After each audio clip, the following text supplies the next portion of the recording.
और अब देश की राजधानी दिल्ली से बड़ी खबर। कल से दिल्ली में लॉकडाउन खुलने की प्रक्रिया शुरू होगी। हालांकि लॉकडाउन को बढ़ाया गया है, लेकिन पाबंदियों का जो दायरा था वो थोड़ा सा घटा दिया गया है। पहले फेज में यानी अनलॉक का जो पहला फेज होगा उसमें दिल्ली में जो फैक्ट्रियां हैं उन्हें खुलने की इजाजत मिलेगी।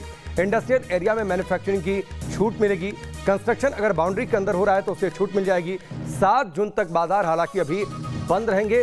7 जून से पहले हालात ज्यादा नहीं बदलने वाले हैं क्योंकि बाजारों में पाबंदियां रहेंगी। हालांकि औद्योगिक गतिविधियां शुरू हो जाएं ठीक तरीके से, वो आगे बढ़े, इस बात की कोशिश जरूर की जा रही है। दिल्ली सरकार का एक और बड़ा फैसला, बड़ी खबर, प्रवासी मजदूरों को रियायत मिलेगी। श्रमिकों को काम करने की इजाजत मिलेगी। इस फैसले के बाद दिल्ली के सबसे बड़े औद्योगिक क्षेत्र ओखला इंडस्ट्रियल एरिया में कैसी हलचल है, देखिए हमारे सहयोगी राहुल डबास की रिपोर्ट। डीडीएमए की बैठक के बाद दिल्ली के मुख्यमंत्री अरविंद केजरीवाल ने कहा था कि सबसे पहले अनलॉक उनके लिए जो प्रवासी मजदूर हैं, ताकि श्रमिकों का पलायन रुक जाए, क्योंकि इन मजदूरों को नौकरी की ज़रूरत, रोज़गार की ज़रूरत हमसे और आपसे कहीं ज़्यादा है। ऐसे में कल यानी 24 घंटे के अंदर अंदर अनलॉक की प्रक्रिया शुरू हो जाएगी। खास तौर पे जो औद्योगिक क्षेत्र है जहां बड़ा निर्माण हो रहा है वहां पर, क्योंकि औद्योगिक क्षेत्र में पालियों के अंदर श्रमिकों को, मजदूरों को बुलाया जा सकता है, फैक्ट्रियों को खोला जा सकता है। हालांकि अलग अलग समय पे बुलाना होगा, सोशल डिस्टेंसिंग का ख्याल रखना होगा, रैंडम सैम्पलिंग भी की जाएगी। कुछ मजदूर हैं हमारे साथ बात करने के लिए। आप क्या नौकरी मिल पा रही थी, रोज़गार मिल पा रहा था जैसे लॉकडाउन हुआ है दिल्ली में? नहीं मिल पा रहा था। कभी काम कल मतलब आ गया 150-200 का काम, तो दाल रोटी चल रहा है। मतलब पिछले 1 महीना बहुत बुरा रहा आप लोग।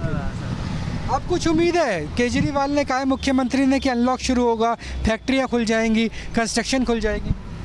देखिए बोला तो खुलेगा भाई, खुलेगा तो काम होगा तो काम करेंगे, नहीं होगा तो क्या करेंगे। कहाँ के रहने वाले हैं वैसे? हम लोग बिहार क्या तो जैसे पिछली बार तो बहुत सारे बिहार से, यूपी से मजदूर वापस चले गए थे, लगता था कि इस बार ऐसा ना हो जाए, डर है मन में कहीं ना कहीं, परिवार भी साथ है। लेकिन फिर भी तो घर भी जाएंगे तो वहाँ भी तो बीमारी है, हर जगह बीमारी है। और भागते कितना फिरेंगे, कहीं भी जाएंगे तो जैसे यहाँ भी हैं तो गाँव में भी जाएंगे तो यहाँ से बीमारी लेके गाँव में जाएंगे, गाँव में भी फैल रहा है इसे। तो इससे बढ़िया कहीं जाओ जहाँ है वहीं ठीक है। बिल्कुल, बीमारी भी सवाल है और सवाल पेट का भी है, रोटी का भी है। लगता है कि अब कल से कुछ ना कुछ काम मिलने लगेगा, उम्मीद बंधी है कुछ? देखिए जब फैक्ट्री खुलेगा तो कुछ न कुछ तो मिलेगा। ऐसे हादसे में आदमी पड़े हुए हैं। इतनी परेशानी हो रही थी बीते 1 महीने से? परेशानी तो है ही है, तो क्या कर सकते हैं, चल ही रहा है, वैसे चल रहा है, मिल रहा है। आप भी बिहार के रहने वाले? हाँ जी, बिहार के रहने वाले। अब उम्मीद है कि अब कम से कम कुछ ना कुछ खुलने लगेगा, रोजगार मिलने लगेगा? बिल्कुल सर, खुलेगी थोड़ी बहुत। तो उम्मीद है, उम्मीद के सहारे दुनिया कायम है। उम्मीद है पेट की, उम्मीद है रोटी की, उम्मीद इस बात की कि रोज़गार मिल जाएगा, क्योंकि जब मज़दूर पसीना बहाते हैं तभी बड़े बड़े शहर खड़े होते हैं। लेकिन जब शहर ही लॉकडाउन में हो तो मज़दूरों को मजदूरी कैसे मिलेगी?